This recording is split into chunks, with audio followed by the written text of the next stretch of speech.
Hello, good morning everyone. We are the team Dysfunctional Family. We are made up of Sánchez Aldívar Teresa del Carmen, Esparza Chávez Nashat Elianet, Arellano Ávila Evolet Yasmín, Vargas Hernández Uriel, Sánchez Burciaga Ángel Gilberto, Luna Roacho Esmarpaí, and all collaborators, Jaques Almaguer David Ricardo, Barajas Aldama Salma Lorena.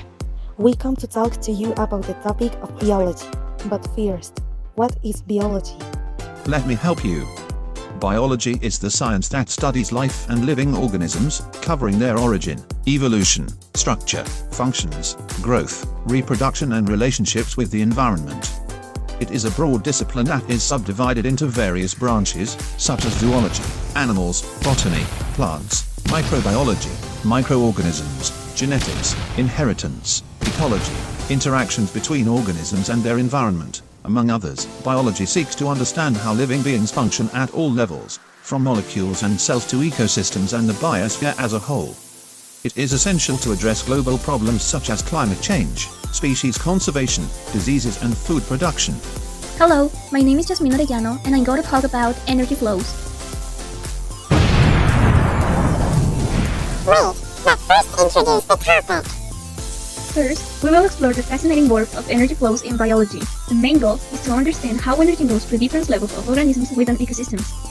Section 1. Primary producers and photosynthesis. As the sun rises through the skyline, plants were capturing its energy through their leaves photosynthesis. They need sunlight to create glucose, which is essential for they grow and to perform their other main function, releasing oxygen into the atmosphere.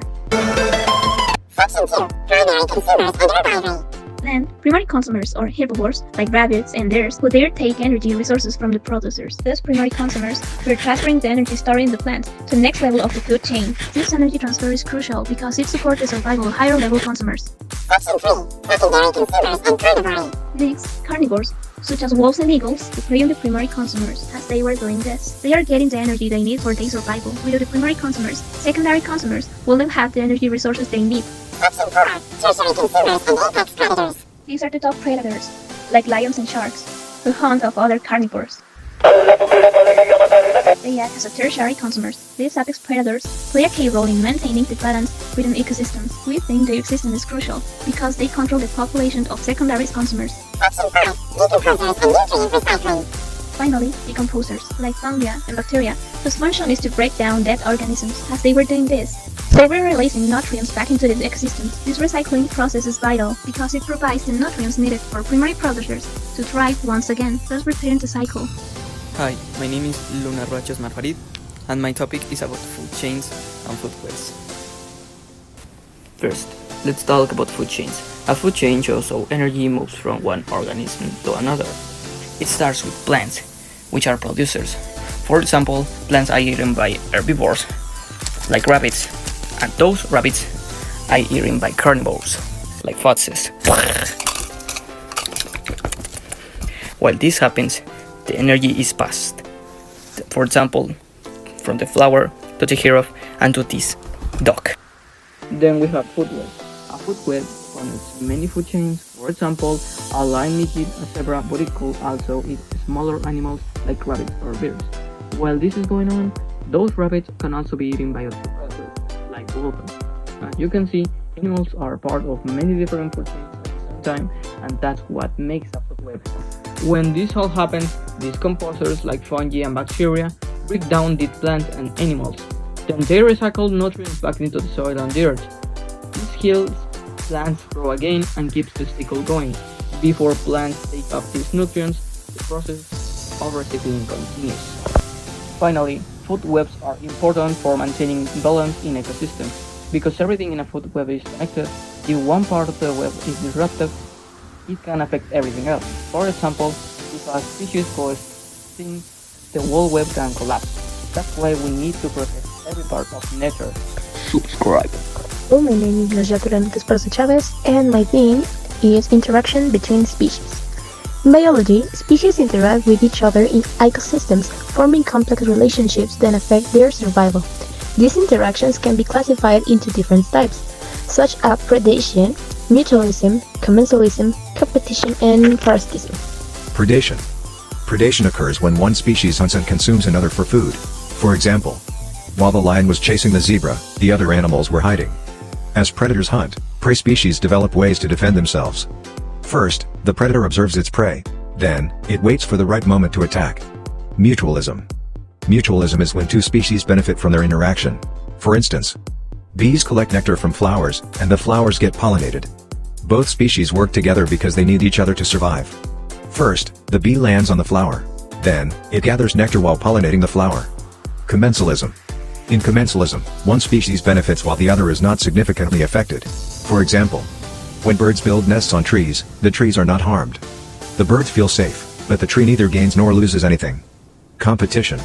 Competition occurs when two species need the same resources, such as food, water, or space.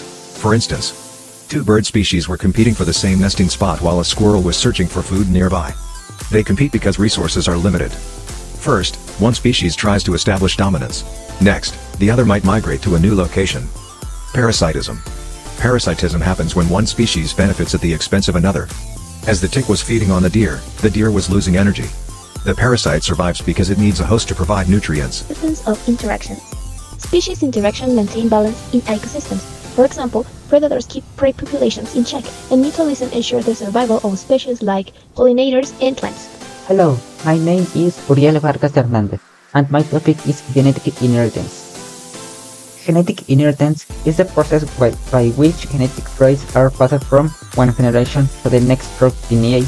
It explains how physical characteristics such as eye color, hair type, and height, as well as certain predisposed to disease or other biological attributes, are transferred from parents to their offspring. The process occurs during reproduction, when the genetic material from both parents combines to form the DNA of the offspring. Humans inherit 23 chromosomes from each parent, resulting in 46 chromosomes that carry the genetic code. The chromosomes contain genes, which are segments for DNA that determine specific traits. While scientists were studying heredity, they were discovering how traits pass from parents to offspring. This process, called genetic inheritance, was being better understood during the early 20th century. When researchers were examining cells under microscopes, they were observing chromosomes carrying DNA. As they were mapping these genetic codes, they started identifying the roles of genes. First, scientists learned that traits, such as eye color or blood type, depend on genes. Then, they explored dominant and recessive alleles, which explain why some traits are visible while others remain hidden. Next, they found out that environmental factors could influence how genes express themselves. Finally, modern genetics has advanced into fields like gene editing and therapy. Genetic inheritance follows specific patterns described by Gregor Mendel's laws, including dominant and recessive inheritance. For example, a dominant gene will usually express its trait even if only one parent contributes it, while a recessive gene requires both parents to pass it on for the trait to appear. Beyond physical traits, genetic inheritance also influences susceptibility to certain medical conditions, like diabetes, heart disease, or cancer.